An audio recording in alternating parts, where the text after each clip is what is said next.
I have the distinct honor of calling myself the President of the Historical Society, and I also have the distinct pleasure of serving with a distinguished group of trustees, many of whom are assembled in the room.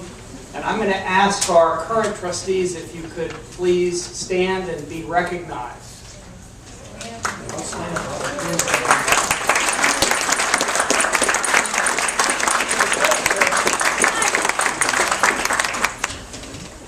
My remarks will be brief, thankfully.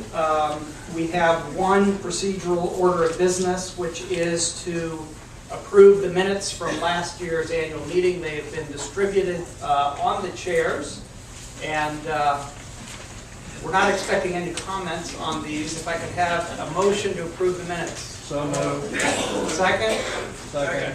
All in favor? Aye. Boy, that was easy. I often get asked to describe the mission of the Historical Society of Princeton. And as I scramble for words, I usually come up with something like, we see our mission as using the lessons of history to inspire people. Sometimes people get it, and sometimes they don't. But here's a better way to describe what we do. I don't know if any of you have been as mesmerized as I have by the discovery of the skeleton of Richard III. And the fascinating questions that have been raised. How did they find the skeleton after 500 years?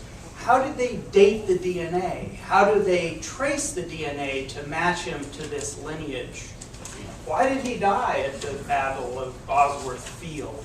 Why did Lord Stanley defect and join the forces of Henry Tudor? All of these questions and the amazing publicity that this story has created are fascinating minds, young and old, all over the world.